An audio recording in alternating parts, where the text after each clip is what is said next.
listening to your brain on air. The program will begin shortly. Enjoy. ユアブレインオンエアをお聞きいただいています。番組は間もなく始まります。お楽しみください。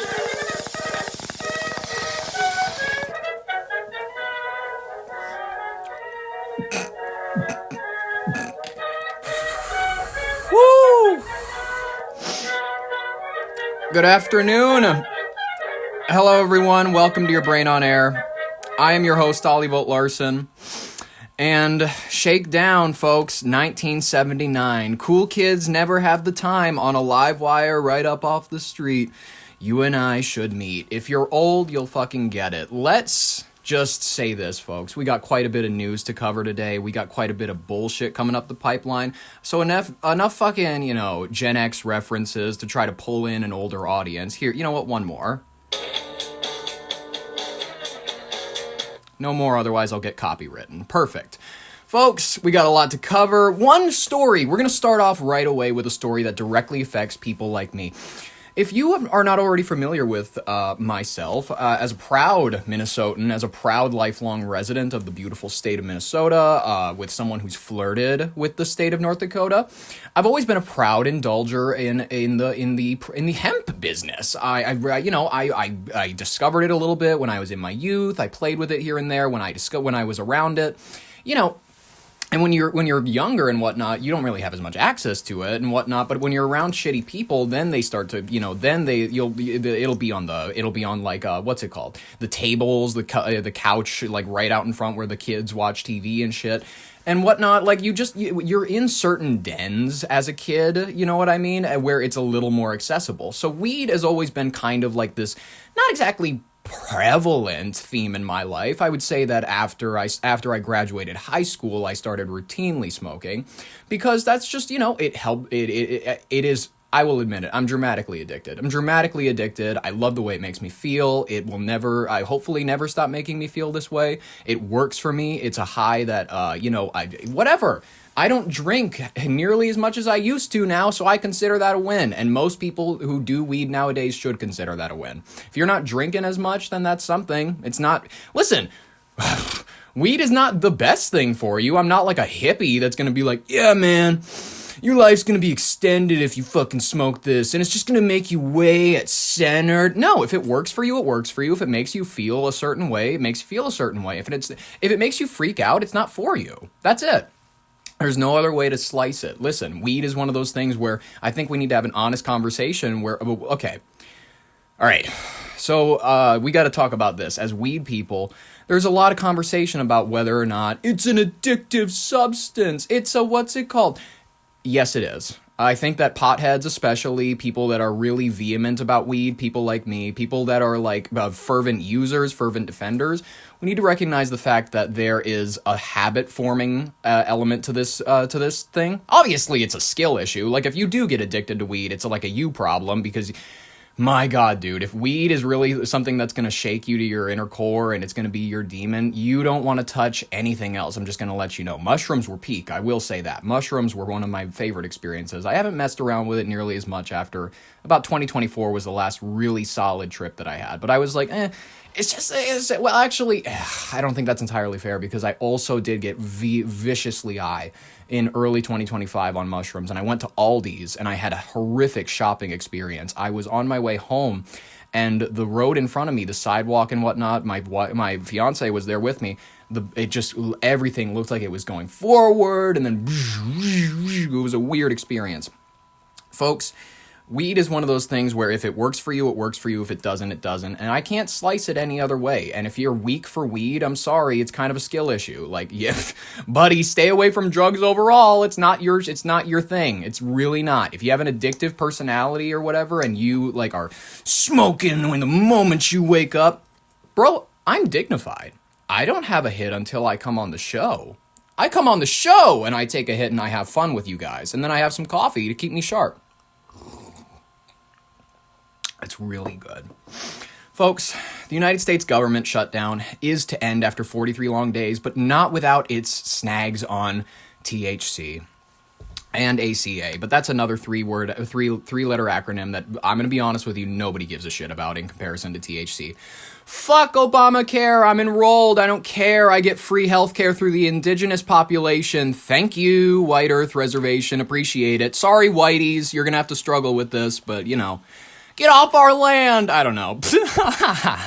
Like, listen, I will never be the waving a feather Indian person, but if I'm like a descendant, I'm not enrolled, but I'm a descendant. I got like 14% or something indigenous. If it's enough to get me healthcare or whatever, I'll take it. You know what I mean? I'll take it. That's awesome. I can't be held responsible for who my parents are. It's chill. I love it.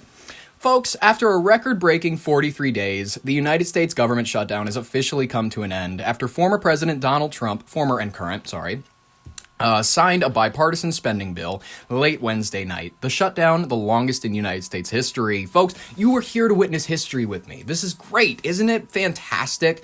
It had paralyzed large portions of the federal government, furloughed hundreds of thousands of workers, and left millions of Americans without access to key public services. You probably all remember that.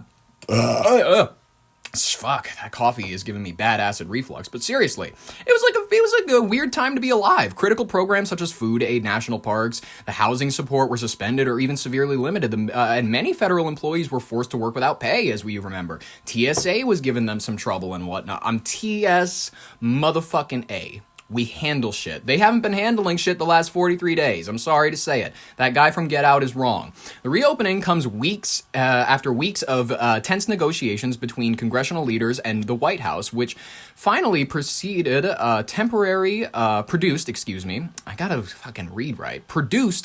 funding agreement that will keep the government running through the next fiscal quarter. They've had 8 weeks of paid vacation, and now that we have sufficiently suffered, the Democrats and the Republicans are feeling good. Their tummies are full. They had a great lay around all over they went back to the states that they represent, and then they fucking, they did their thing. And now they're happy and they're ready to work again. So guess what? That means you get a paycheck because they felt like working again because the Democrats finally realized that this full bullshit where they were like, we have all the leverage in the world. It never worked and it never was going to. Folks, whatever. The economic toll of the shutdown has been significant, and analysts estimate billions has been lost in productivity, delaying spending, while consumer confidence has dipped to its lowest level in nearly 2 years. Financial markets reacted positively to the news of the government's reopening, though economists warn that data disruptions during the shutdown will leave gaps in key indicators such as employment or inflation CPI figures. With those numbers delayed or incomplete, the Federal Reserve faces new uncertainty in determining whether or not to proceed with long anticipated interest rate cuts. I'm guessing so that they're going to do this at the Fed. They try to move. The Fed isn't moving in the shadows. The Fed is going to be like Jerome Powell. Listen, he's a silver fox. I think he's more of a silver fox than James Gunn. James Gunn is an egomaniac who for some reason feels the need to write himself into every TV show. I'm sorry. I know that it's probably not him. I understand that it's probably all of these shows not wanting to get canceled playing kiss ass, but he signs off on it. So he's fine with Clayface making a chair for him and treating him like a god. He's fine with all these shows treating him like he's this grand visionary when really he's just a dork. It's true. It's really true. He's just a dork. And honestly, the Superman movie, it was fine. It was fine enough. It wasn't great. I'm not going to lie to you because the fact is that they really messed with his, I'm not a fan of the origin around his parents because it's a rejection of the idea that Jor-El, his father, Marlon Brando from the original. I'm probably not pronouncing his name right. I'm not a fucking dork. I don't remember everything. I don't remember every detail of comics because I'm not a loser. I'm sorry. That's just the facts. But I'm enough of a fan to realize that you cannot mess with the fundamental code of that it is passed on to him, his Kryptonian heritage. His father was an inherently good person. I'm sorry, and I understand that some people have their interpretations where he's not. I'm not a fan of the idea that your actions make you who you are. Your overall message doesn't really matter, but as long as you just do good things, that's what matters. I don't love that. I love the vehement responsibility factor in the original. I'm sorry. I think that the Christopher Reeves version was superior on mostly every level. It's Lex Luthor wasn't as good because what's his name is fucking hot, and that's fine. That's whatever. What are we saying anymore? I don't know. What are you saying? Now I'm talking like Tucker Carlson. Whatever. The situation has heightened volatility, you know what I mean, in bond and currency markets as investors weigh the prospects of a slower recovery in the federal operations and delayed economic reporting. Folks, all this shit doesn't matter. It really doesn't. It's whatever. I don't care. I really don't care if I'm revealing my cards, if I'm throwing them on the table. It's whatever. I was happy with the shutdown continuing because I was like, you know what? It gives me something to talk about every day. And I can tell my kids that I lived through history with the longest government shutdown in history. It's cool. It's great. This is the part that really matters. This is the part that's going to twist the titties. In the wake of the shutdown's resolution, another major policy development has emerged on Capitol Hill. Sweeping changes to the hemp and THC regulation. Congress has approved new restrictions aimed at closing what lawmakers call a, quote, farm bill loophole, a provision in the 2018 Farm Bill that legalized hemp, but inadvertently allowed for the proliferation of psychoactive hemp-derived products, such as Delta-8 THC. The new legislation redefines the allowable threshold for THC content and imposes tighter oversight on the manufacture and sale of hemp derivatives. Lawmakers argue that the move is necessary to protect consumers and close the regulatory gaps that have fueled the unregulated market. However, the hemp industry is warning of severe economic consequences. Advocates say that changes could devastate a sector that has grown into a multi-billion dollar industry employing tens of thousands across rural America. When's the last time that anybody cared about farmers? Be honest with you. You don't give a shit about the farmers. You just eat the food that they grow you. You don't care about them, though. That's honest. That's honest American shit. If you come from California or New York, you don't give a shit about the farmers. You don't know any of them. It's fine. It's whatever. All you know is that you need to re-divert all of their water subsidies to your almond farms. I get that. That makes sense. Starve them out. Starve out the farmers. I get it. It's vintage. It's a China method, but we're going to do it over here. Whatever. All right. Small farmers and startups have invested heavily in hemp processing could face bankruptcy under the new rules, while legal experts predict a wave of litigation over product classification and state compliance. The reforms are also reigniting the broader national debate over the cannabis policy, particularly as several states move toward broader legalization and federal lawmakers remain divided on how to regulate the expanding marketplace. Taken all together, the end of the government shutdown and the hemp's bill passage illustrate a shifting landscape in the United States government's and policymaking in late 2025. The reopening of the federal government brings short-term relief and economic stabilization, as far as we know. But the aftershocks from the disrupted data, the shaken confidence in Washington's ability to govern, will linger. Don't think it won't. At the same time, Congress's push to tighten up hemp regulations underscores how rapidly evolving industries can outpace federal law, forcing lawmakers to revisit the balance between innovation, safety, and economic opportunity. Let's go ahead and let's take a look at what KARE 11 News has to say about this. THC seltzers, the beverages that have grown in popularity as an alternative to alcohol for the last several years, may soon be banned. A provision in the bill that would end the government shutdown effectively bans THC products derived from hemp, and that has craft breweries in Minnesota scrambling. KARE 11's Lou Ragoose is here with more on the impact. Lou? Julie, supporters of the provision, including Minnesota Attorney General Keith Ellison, claim Congress never intended to legalize THC derived from hemp in the first place. But industry leaders say it's been a lifeline for Minnesota breweries, many of which they believe will now go out of business. Many of which sucked, by the way. They only served IPAs before they had the THC drinks.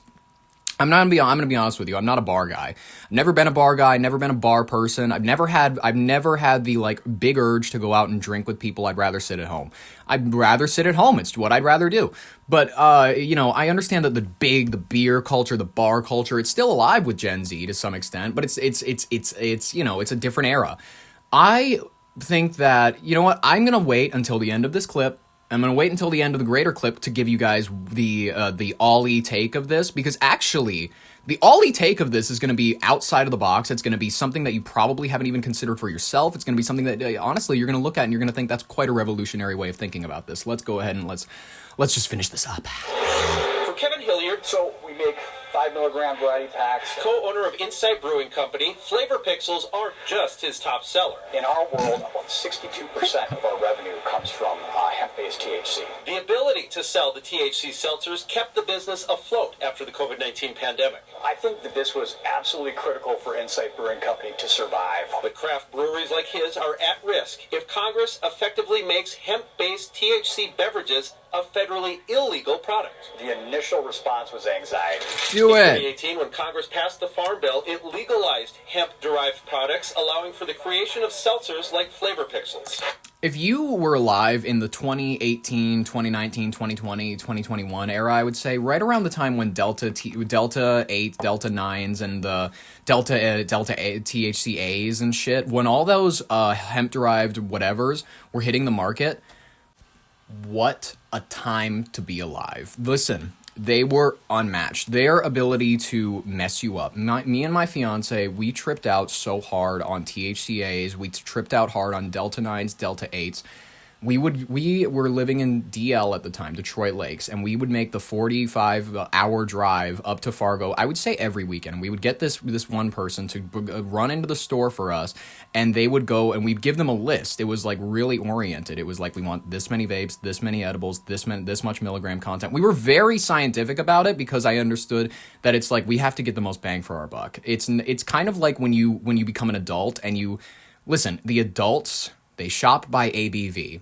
They do not shop by flavor. Every adult knows that, and it's a fact. So, listen, I remember getting these products all the time, and then all the research started coming out that these other derivatives that were not related to pure THC were actually bad for your mental health in some regards. Vapes with the Delta 9, Delta 8s and whatnot, significantly higher risk for schizophrenia. All these things coming out, and I didn't stop using them. I kept firmly getting dazed pens up until I'd say 23. 23 was a big year where I started to shift towards, I was smoking vapes all the time before that, and then I started to pivot to green, because green is just like, it's reliable, it's a ceremony. It's literally, a vape is so mechanicalized. Do you understand where it's like you can hit it wherever you want, whenever anxiety comes? I love the way that Jews talked about this on a podcast. It was these Orthodox Jews on the podcast where they were like, the vape,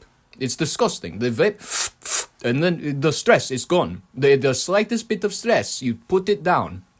And I'm like, I feel that, because then they described, back in the day, at least you had to grind it up, you had to put it in the paper, you had to roll it up, you had to take a moment for yourself, I feel that 1000%. There is something religious to me about rolling up a nice doink. There is something, a nice overstuffed joint after like whatever, anything, a family experience, a long day of work, anything. It's a teleporting experience. It's beyond, it's transcending. Folks, let's go ahead and let's finish this, because this is bad. This is just really bad for people. But a letter signed by 38 attorneys general, including Minnesota's Keith Ellison, asked Congress to close what they call a loophole that allowed for Keith Ellison. Frankenstein THC products that get adults high and harm and even kill children. While those concerns stem from illicit gummies that appeal to kids, industry experts say the law change would also affect THC beverages. Seltzers usually come in cans with 5 milligrams or 10 milligrams of THC, but this new federal law will limit the amount to 0.4 milligrams. Oh. You don't feel anything at 0.4 milligrams, which is part of the reason why they chose it. Bob Galligan of the Minnesota Craft Brewers Guild says the federal law would decimate the industry. He says breweries would no longer be allowed to sell products out of state. All aspects of their production and distribution would have to occur in Minnesota, and they'd have trouble finding banks willing to offer loans for a federally illegal product. Some of them potentially go out of business because of this. Absolutely, yeah. I feel cautiously optimistic. Well, Kevin hopes the state provides them a way to pivot their business under the new rules. Well, no, it's not going to happen. All right. Let's hit this clip from WCCO News real quick. It'll be the final wrap-up before I give you my end take of this bullshit. This proposed deal to reopen the government is getting pushback from an unexpected group, and that would be Minnesota breweries. Many of them see a provision in the spending bill to strictly limit hemp products would decimate the THC industry. As the bill stands, it would limit THC content to 0.4 milligrams per container, which the Craft Brewers Guild says isn't even enough to impact the human body. Perspective for you. Drinks are between 5 to 10 milligrams of THC per serving. Proponents of the provision say hemp products need more regulation across the country. Breweries have increasingly relied on selling THC drinks as some consumers are looking for alcohol-free alternatives. Okay. Folks, we need marijuana to be illegal again. We need to go full federal. I think state level. We need to knock it off with the whole keep medical. All right, sure. If you're a veteran, if you have cancer, if you have ALS, if you have sleeping disorders, yes, keep the medical shit open and make medical cards easy to get. This whole thing where we do THC is like the new alcohol. Listen, the world is built in a certain way. These old world systems predate you by hundreds of thousands of years. Listen, alcohol, to a certain extent, it's ingrained in every culture. Every culture in the world accepts it. It kills way more people. It's way more dangerous than weed. And that's why we love it. It is an ultimate pacifier. It doesn't inspire any deep thought. It doesn't inspire anything revolutionary in your mind. Neither does weed, quite frankly, but for some people it might. But, the world and its personalities have started to suck. Smoking weed is not cool or unique anymore. It sucks. Listen, the only reason that I do it is because I genuinely like to do it. It's like those people who drink for the image versus they drink because it's not that easy to be drunk all the time. Tyrion Lannister said it. Everyone would do it if it were easy. It's not this easy being high all the time. Everyone would do it if it were easy. Listen. It's like being drunk without the risk. Back in the day when you had to meet up with an engine in a car at a CVS parking lot, where you didn't know when he was gonna, tackle you, start scratching at your face, getting weed meant something. People's parents are buying weed from the same dealers. Do you realize that, you'll go to your dealer, and then your mom is gonna be ripping off of his piece, and then, not his dick, but from his bong, I should have said that better.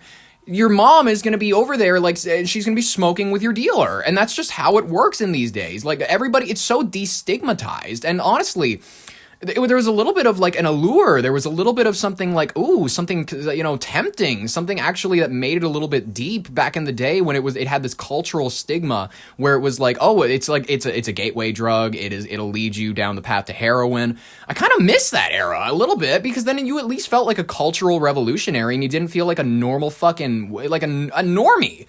Everybody hates that feeling. And if be honest with me.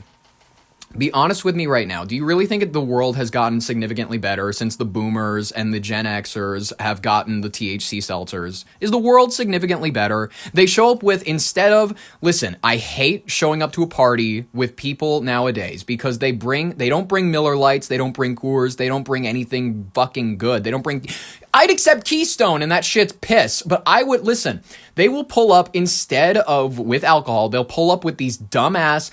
Whereas you'd get a 24-pack with alcohol, they'd show up with this 6-pack where you're like, am I even allowed to take one? Or is that just for you and your fiance? And it's like, you're not allowed to, the sharing is off and everything like that. Back in the day when you brought a case of beer, everybody felt comfy taking from it. But when you have these little things where it's 8 per package or whatever, it's 6 packs and it's whatever. Sure, that's fine if you're in a group, but most of the time you're going to hang out with people and that's just not enough to share. 10 milligrams also is fucking nothing, except for, I guess, the boomers and the Gen Xers, where, they'll sip that and they'll go to bed. It's because they're old. It's fine. That's how time works. I don't think the world has gotten significantly better ever since we destigmatized weed. I think that you smell it everywhere. You smell it in public spaces.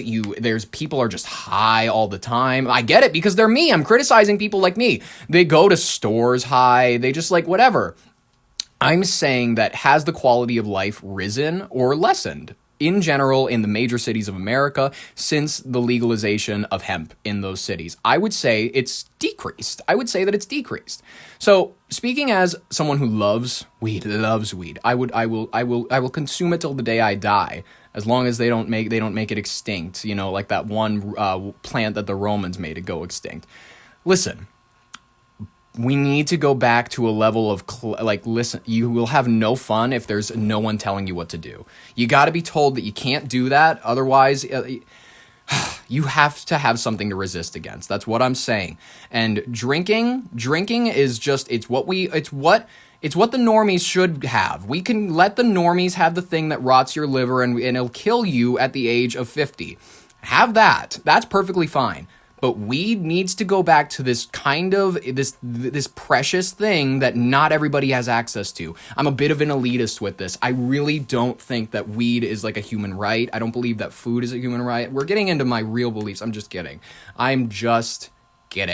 Anyways, folks, weed is not a human right. Food is kind of a human right. Well, as long as, your society has the ability to support you, but otherwise what entitles you to anybody else's labor? Because you realize that you're going to have to use labor to eat. So when people use these whole systems where it's like, who's too eager to be cooking for you? Folks, let's do a break for an ad. I'm sorry. Let's just jump into it. Why not? Folks, tired of safe, boring, government-approved cannabis that tastes like lawn clippings and comes with a QR code? Welcome back to the golden age of weed, where every purchase is an adventure and customer service means trying not to get stabbed in a Central Market parking lot. Introducing Classic Drug Dealers, trademarked, the original, unregulated, 100% authentic street pharmaceutical experience you've been craving since the THC ban turned your dispensary into a DMV with succulents. No apps, no lab tests, no, hey buddy, how's your day? No small talk, no nothing. Just a guy named Dakota who owes his cousin some money and definitely has something fire for you in a Crown Royale bag. Meet behind a McDonald's at 2 a.m. like God intended. Prices fluctuate based on how paranoid he is today, and every eighth comes with a complimentary mystery seed that might be weed, it might be fent, it might be evidence, who knows? Live a little. Bonus, if the cops show up, you get a free cardio session. Classic Drug Dealers, because sometimes progress is just nostalgia with an extra felony charge. Cash only, no receipts. Tell them Chad sent you. Chad's been dead since 2019, but it still works. We got another story for you today, folks. We got a 20-year-old man arrested for throwing coins at Dave Portnoy and yelling, "Fuck the Jews." Freedom of speech or potentially volatile situation averted by police. Folks, this is a fascinating story. Dave Portnoy is a figure that I have complex opinions about. I'm like, all right, he created a media empire that's not funny. Barstool Sports is just like, it's brain rot for millennials and Gen X. There's no boomers or Gen Z on it. There are some Gen Z on it that are like real fucking, but it's whatever.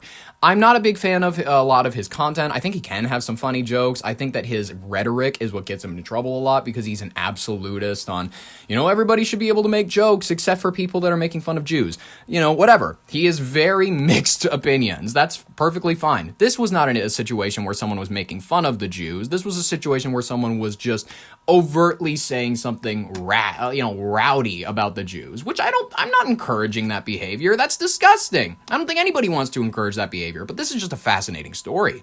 On Friday, November 7th, if you have not been keeping up, while Dave Portnoy was in Starkville, Mississippi, filming one of his popular One Bite pizza review videos. I hate these, by the way. How do you get the experience in one bite? That doesn't make any sense to me. A disruption occurred outside a local pizzeria. As the camera rolled, a young man can be heard shouting an explicit anti-Semitic slur, "Fuck the Jews," at Portnoy, who is Jewish. Here, the video footage also shows the individual allegedly throwing coins at Portnoy during the incident. By the way, this does not help his case that immediately when he hears the coins falling on the ground, his eyes divert right to the ground. It does not help his case whatsoever. It started out as just another of Dave Portnoy's viral one-bite pizza reviews. All right, one bite, everyone knows the rules. Outside of a pizza shop in Starkville, Mississippi. Good job. When suddenly, the situation shifted. As seen in this video, posted by Portnoy, a passerby launching an anti-Semitic remark at the outspoken Jewish founder of Barstool Sports and its media empire. Allegedly throwing a handful of coins at Portnoy, invoking an age-old anti-Semitic trope. Come here. Why did he look at the coins then? That heckler, later identified as Mississippi State University student Patrick McClintock. Ugh. Officers arresting the 20-year-old and charging him with disturbing the peace before releasing the student, according to Starkville police. What a little NBC News was twerp. unable to reach McClintock. Afterwards, Portnoy blaming online rhetoric for the recent rise in anti-Semitic incidents. I guarantee you Patrick McClintock hates his life, and he needs a reason why he hates it. And what's an easy answer? Oh, it's the Jews' fault. A September poll showing nearly 7 in 10 Jewish Americans see anti-Semitic content online or on social media at least once a month. Okay, wait a minute. All right. If you're on the internet, you're going to get attacked for whatever you are. That's just a fact of the internet. And if we are trying to be like, well, why is there hate on the internet? It's the internet. You signed on. You put you shit out there, and you see it. It's unfortunate, but if you plug into a portal to hell, which every phone, every device is, if you tune into hell, you're gonna see hell. You're gonna see hell. But if if you avoid that, there's always gonna be hateful people. I don't know what to say here. You know what I mean? It's tough. Yeah, I don't know what to say. Sign yesterday said the Jews. In May, an incident at Portnoy's bar in Philadelphia. If you want to criticize, listen, this kid is all off the money. He's what I like to call an unintellectual racist. Because listen, racism to a certain extent, you know what I mean? You can learn things about cultures and you can be like, I don't like that culture. Listen, that's what I call informed racism.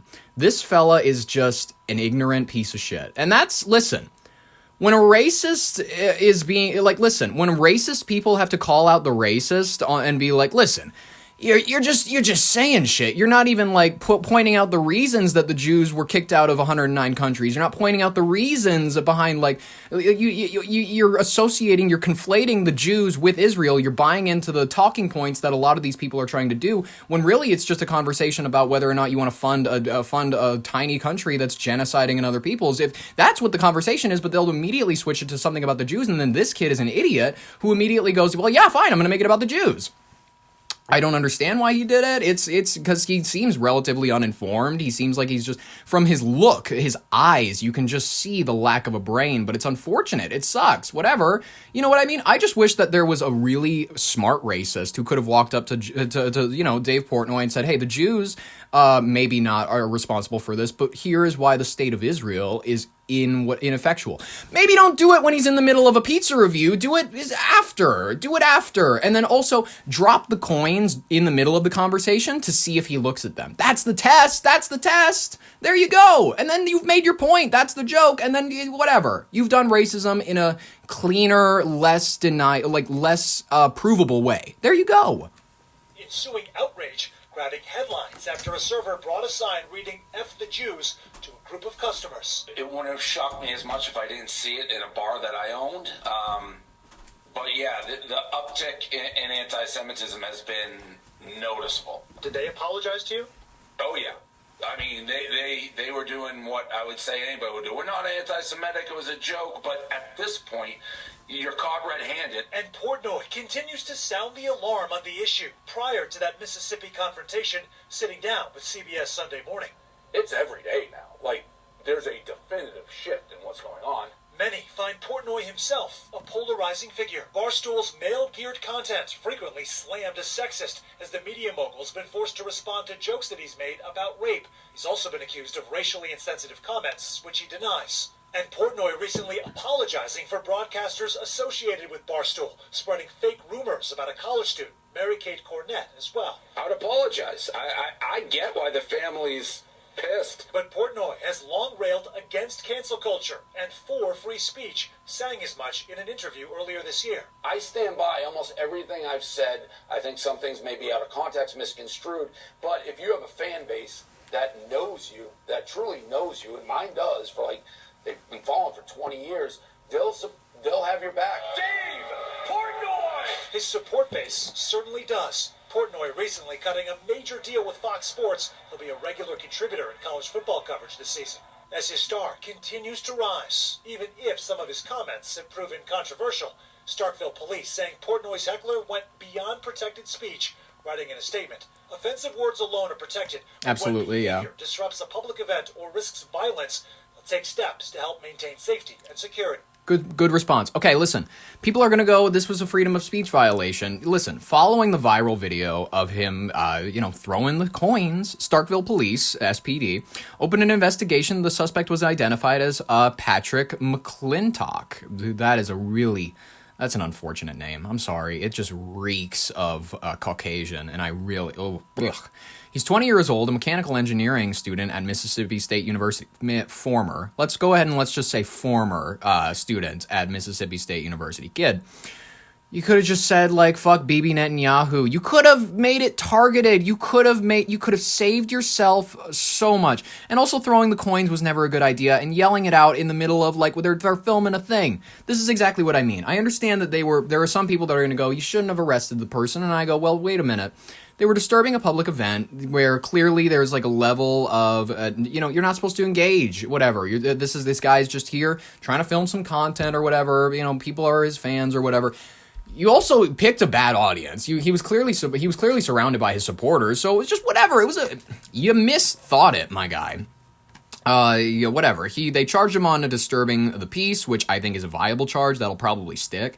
And he was released on bond, reported about $2,500. In a public statement, police noted the offensive words were alone protective speech, but when behavior disrupts public events or risks violence, the department will take steps to maintain safety. There you go.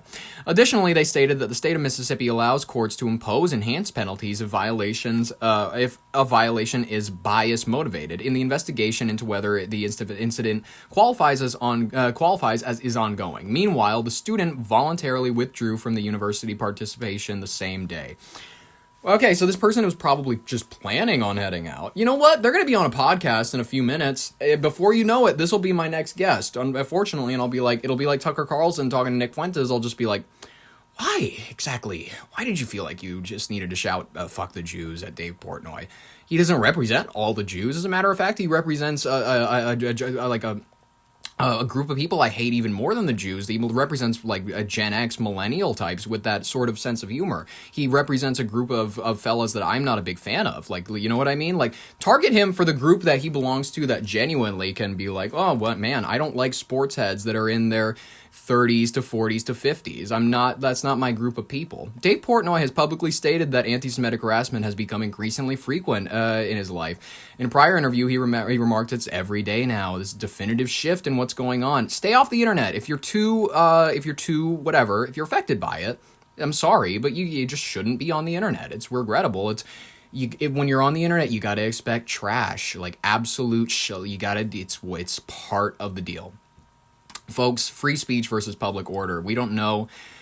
I don't know if you can take away from this situation that, maybe he had some reason to do it. Maybe he didn't. I don't think he did. I think that he could have, if he wanted to debate, because what debate do you think you're going to get from Dave Portnoy? I'm sorry. What, intellectual conversation? His arguments essentially amount to the idea that this is just a war, not a genocide. His idea behind it is that we need to do what we can to win in order to stop the conflict. And I'm like, all right, that's an absolutist point of view.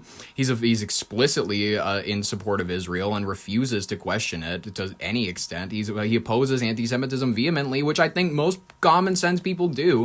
And he pushes back on his views being ill-informed or performative commentary around Israel-Palestine. He's like, he frames the issue as like, we need to be self-defensive. We need to protect the West. And I'm like, well, that's a weird position for you. But whatever. I understand. Maybe it's whatever. It's cool.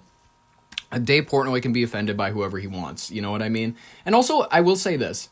I feel like this could have gone over so much better. So much better if it was just a joke. If you I don't know how you play this off as a joke. I don't know how you do this. I don't know how you, after throwing the coins, I don't know if you go like, I was just goofing or whatever, but there's, I don't know.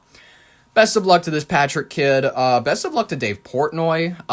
Stop at Zorba's, Detroit Lakes. They got great pizza. It's too greasy for a lot of people, and I understand that it's like D-tier pizza, but if you grew up in that town, you love it. It's just a fact, and maybe you'll like it. I don't know. You seem decent. Whatever. I don't like Barstool Sports. I don't think it's funny, but it's okay. It's whatever.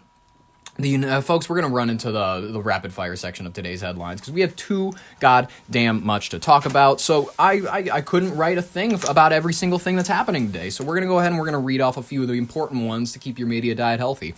The United States Mint has minted its final pennies after nearly 2 centuries of use in everyday commerce. If you have pennies, hold on to them. Hold on to them because they're going to be like the half pennies. However many years ago they were discontinued. You know what I mean? It's just like a fun thing to hold on to. Does this mean that every purchase we're going to have is going to be rounded to the nearest fifth? That's going to be a curious thing that we have to reckon with eventually. How are we going to deal with business, whatever it is? How are our bank accounts going to show? How is any of that going to work? I don't know.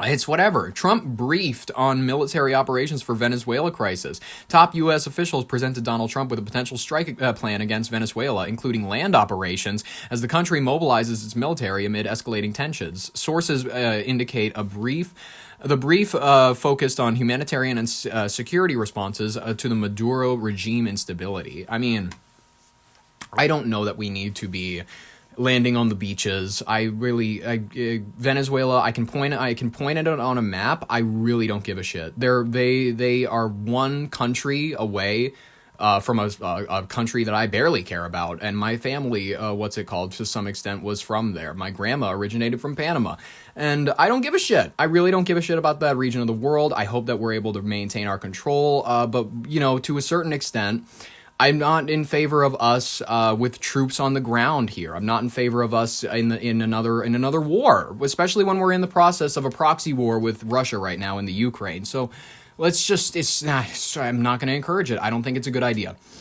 Deadly truck crash and South Korean market kills 2. A truck plowed into pedestrians in an outdoor market in Busan, Gyeonggi province, killing 2 and injuring several others. Authorities are investigating the incident as a possible accident, with emergency responders swiftly responding in a densely populated area. Best of luck to them. I don't know what else to say about that. Controversy erupts over Hamas's role in the Gaza peacekeeping force. Reports surfaced alleging Hamas supporters could be integrated into proposed international peacekeeping force for Gaza, drawing sharp criticism from the United States and Israeli officials. The claim, tied to ongoing ceasefire talks, has complicated diplomatic efforts in the region. Yeah, I'm sure it has. I mean, all right, well, I don't know what else to say about that. As long as you're not bombing the shit out of each other, I'm fine with that. I don't like having a new, they wiped out another block. I never like having that to talk about on the show. It's not fun. Wall Street dips amid cautious post-shutdown trading. Major U.S. indexes fell slightly as the market reopened, with investors eyeing upcoming economic data like inflation reports. The dip reflects lingering uncertainty from the shutdown, though analysts predict a rebound if GDP figures show resilience. GDP, there we go. I mean, it's not the ultimate determinant, you know what I mean? It's whatever. I don't know what else. The unemployment rate is also kind of like a mid. It's not a great determiner for where your country's sitting, but it's whatever. Disney reports flat quarterly revenue amid streaming gains. The Walt Disney Company posted roughly flat Q3 revenue, offset by declines in traditional TV, but boosts in streaming and theme parks. Executives highlighted profitability in Disney Plus and experiences, signing a shift away from linear broadcasting. If they really do cancel, because they already got rid of XD, they got rid of Disney XD, they got rid of all that kind of stuff. If they get rid of the Disney Channel, it'll just kind of be like one of those things that, I don't know, us old people will talk about, and kids will be like, what are you talking about? I know about Disney as the place that rents me my condo. Disney is the company that produces all the media that we consume. Disney is the mega renter that subsumed BlackRock in 2035. There's no, I don't know. Can you imagine if this is I'm just prophetic here and I just I say all of this and it happens? I love saying things like that just in case. Microsoft partners with OpenAI on custom AI chips. Microsoft announced it's adopting OpenAI's chip designs to fuel its next-generation AI infrastructure, aiming to enhance the data center's efficiency for models like GPT. The move is a part of a broader push to compete in the AI hardware race against rivals like NVIDIA. I mean, whatever we can do to make ourselves more competitive with China, sure. DNA analysis. Oh my gosh, this is a fun one. DNA analysts reveal Adolf Hitler may have suffered from Kallmann syndrome, or what's commonly referred to as delayed puberty, possibly resulting in undistended testicles and a micropenis. South Park writers rejoice as unfunny jokes begin to write themselves. The whole, the Trump has a small dick joke is not funny anymore. The majority of this new season has been mid-tier on the jokes. It's just, I'm sorry, I'm not trying to be like a whatever. It's just that their creativity is not, it's not 100% this season. I think that they've hit the mark on some things, like the ice raid in Heaven was funny as fuck. There's certain parts where I'm like, oh, just making fun of Kristi Noem because her face is fake. I mean, it's kind of a low bar, whatever, but I don't expect anything else from the people at South Park. It's whatever. this is an interesting revelation. It's another, at first he was rejected from art school, and then I guess at first he was born with this genetic disability. It's possible. It's revealed from a handkerchief that they collected from the bunker. So it might not have even belonged to him, as far as I know, as far as we know. I mean, it could have been him, but let's go ahead and let's take the assumption. Why not? It'll make us all feel better. Chadwick Boseman, as everybody may remember, played Black Panther. Black Panther, as a white person, it was so meaningful to me. It was so meaningful to me. He has been honored posthumously on the Hollywood Walk of Fame.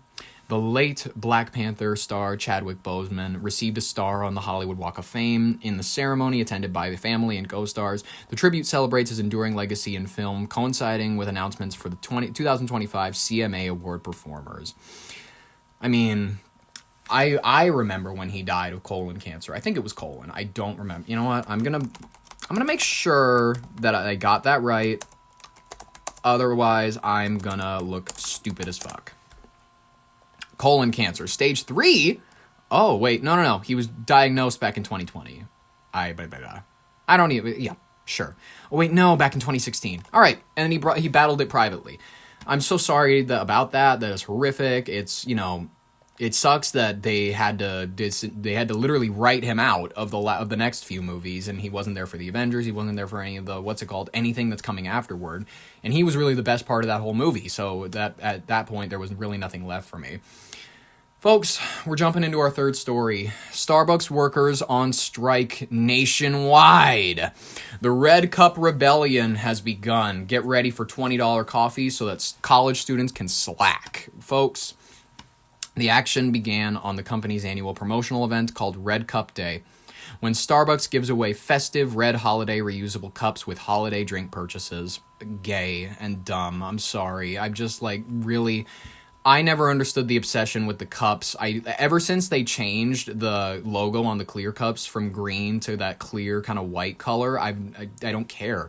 Starbucks also, their coffee isn't even that good. It's not. It's mid-tier. It's whatever. McDonald's coffee is of a higher quality. This is not an exaggeration. And I know people who've worked at Starbucks. I know people, I've had experiences there. I've had their coffee many, many times. You're better off with Caribou. You're better off with Caribou. I'm sorry to say it. And people who've worked at Starbucks would probably agree with you. Except don't buy any of the food from Caribou. It has roaches on it. On that day, over 1,000 people unionized Starbucks baristas across at least 65 stores in more than 40 cities. They have walked off the job. They are demanding a first contract, better wages, improved staffing, scheduling, and a resolution of hundreds of unfair labor practice ULP claims. These people protest more than they make coffee. It's ridiculous. Listen, there are fine people. There are fine people on both sides. There's the good CEOs that really just they need to keep their company running, and they have these whiny 30-year-olds who are listen, I have to pay for community college. I have to go see my daughter at the end of the day. She's sick and whatnot. We don't. My husband's having headaches. We can't afford an EKG. We don't know if it's we don't know what it could be. You're having a really tough life, and you demand the most from your company because you make coffee for them every day. I get that to some extent, but also, we have to admit that certain jobs, at least to a certain extent, are transitionary. Most Starbucks workers are transitionary. It's not a long-term prospect for a lot of people, and people working there will tell you that. From the union's perspective, baristas say that the company is stalling on meaningful negotiations. They point to understaffing, unpredictable or insufficient hours, sometimes below the benefit eligibility threshold, delayed bargaining, and alleged retaliation against union support. One barista put it this way: "We are the ones who make you all of this money on these record-breaking profit days. So either meet us at the bargaining table or you'll see us outside." And then guess what? They will hire someone else, and they will hire an illegal immigrant. They will hire someone willing to do it for pennies. They will force out the people that are whining and bitching. It's regrettable that this is happening, you know what I mean? Starbucks, for its part, says that that only a small percentage of its stores are unionized. In some statements, fewer than 1% of its U.S. locations were impacted, and that it remains open for business. The company says it offers industry-leading wage and benefits, claiming average compensation of around $30 per hour when benefits are included, and that it is willing to negotiate, but accuses the union of walking away from the talks. In short, folks, this is going to be something to keep your eye on. If you need your coffee in the morning, make it yourself, you lazy fuck. Let's go ahead and let's hear the rest of this report. Play already, ABC. And more than 1,000 Starbucks employees are on strike this morning. Workers say they're pushing for higher pay and to eliminate what they call unfair labor practices. The union also says baristas from 40 cities across the country are prepared to... All right. I'm going to say something really controversial. I'm going to say something really, really, really, really, really, really controversial. The Starbucks workers got a look. They got a look to them, and it's a certain look that I'm seeing in all of these ones. Not every Starbucks worker looks the same, but a very solid portion of them have that look. That look, and when I say that look, everybody can picture it in their heads. It's maybe a little disheveled. It's maybe a little held together by pins of like their pronouns. It's held together by Scotch tape. It is kind of like it's just a certain degree of a person that I don't feel as though you could apply very much pressure before they fold. So to see them out in the streets like this is quite honestly, it's revolutionary. To see all of them, first of all, getting out of the house is great. I'm really happy to see that. Let's continue. The, quote, largest, longest strike in company history. Now Starbucks is insisting it treats its baristas well and that the strike only represents a small percentage of the company's workers. ABC's Andrew Dimber has the details for us. Hi, Andrew. So the union says Starbucks refused to offer new staffing and pay proposals. So where do negotiations stand now? Where they at, buddy? Well, Diane, they're calling this the Red Cup Rebellion. As you mentioned there, over 1,000 unionized Starbucks baristas walking off the job in part because they want a new collective bargaining agreement, but they also accuse the company of failing to negotiate in good faith. They also accuse Starbucks of trying to union bust and say that there are around 700 or so unresolved labor violations. So they're on strike because they want a new collective bargaining agreement, but they also have demands for what they want included in this new contract, which includes better hours and staffing, higher pay, as well as a resolution to some of those labor violations. Now, ABC News has reached out to Starbucks for comment. A spokesperson got back to us and essentially downplayed the strike and faults the union for failing to bargain with the company. And meanwhile, these demonstrators say that they are prepared to make this the longest and largest strike in company history, saying simply, no contract, no coffee. Diane. Andrew Dimber, thank you. Woo, folks. No contract, no coffee. You heard it here first. You heard it here first. Don't go to Starbucks. Make your coffee at home. That's the easy solution here. This comments on a wider issue that we have of minimal labor to an extent being paid out like it's your, whatever. You're an engineer. I understand that people need to eat. They need to live. The majority of people can. The majority of people get college through Starbucks. They get these benefits that are, whatever. They do take as much care, I think, as they could. Whatever. Oh my goodness, they've been making some changes that I myself have not been a fan of, and I'm a customer. I've never worked at this place, and even I'm like, I get why you're trying to do the all black look. I get that you're trying to have a uniform, you're trying to have like this whatever. They look like McDonald's workers now. They look like, you know what I mean? They look lowly. They look very, I admit, it got rid of the bibs. It got rid of the, colorful sweaters. It got rid of the long sleeves. It got rid of all of the creativity. I kind of like that to an extent, where it's like you strip the personality and it's like you are not even a person at this point. You're just like an automaton there to make me my drink. And I kind of like that. Like as a person going to a coffee place, I'm like, yeah, I kind of want this experience where I'm like, I'm paying not only for the coffee, but I'm paying for you to look at me in the face and like you're like my servant for like a microsecond. And it's a vital, beautiful experience of the American economy. It's what we do with baristas. It's what we do with servers. It's what we do with everybody. everybody. It's like, to an extent, your job is to just, make my shit. And if I say some off-color shit, then you're gonna deal with it. That's how it works. If there's Karens coming in your line, folks, you're gonna deal with them. It's happening. It's you know what I mean? And then you'll get paid however much you get paid at the end of the day. You're gonna go to your home, you're gonna go to your hovel or whatever. It's probably I don't know. You're working at Starbucks, so maybe you're like in an apartment because you're going to college or something, and it's like it's a decent enough place. You hang up your green apron. Well, now it's red because the holidays are coming in. Racist! Everybody's Christian now. Christian nationalism. Why are they making us wear red and green? I get it. Yeah, sure. You don't want to say Merry Christmas. You want to say Happy Holidays. That's awesome. I'm in favor of whatever you want to do.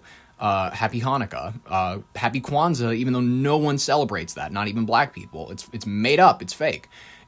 Ask anybody, they don't celebrate Kwanzaa. It's not real. It's whatever. It's like in very, very small diasporic communities, but like racist kids were taught, you know what I mean? Us Midwesterners, we were taught like, all your black friends, they celebrate Kwanzaa. And I go up to one of them and I'm like, what's Kwanzaa? And they're like, I don't fucking know. What are you saying right now? They thought I was speaking another language to them. And it's whatever. It's cool. It's awesome.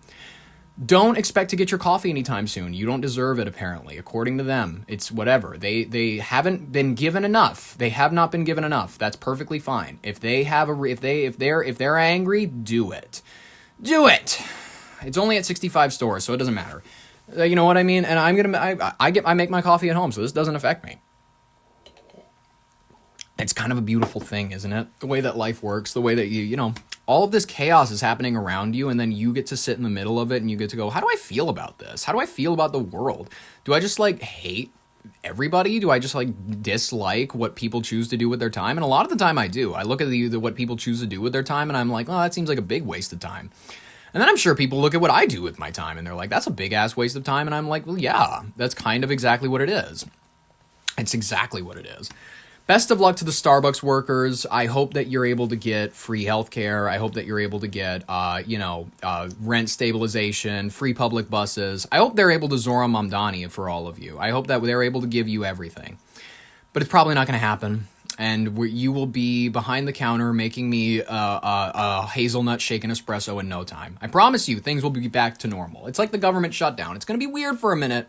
Starbucks is going to be a little emptier than usual, but it'll all come back, folks. There's one thing to remember, change. It's always coming, but it never arrives.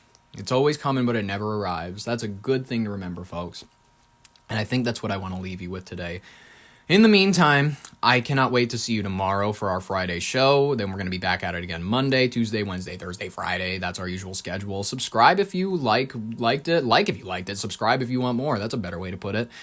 But in the meantime, this has been your Brain on Air with Holly Vogt Larson. Thank y'all so very much for listening. Have a wonderful rest of your day, and bye-bye.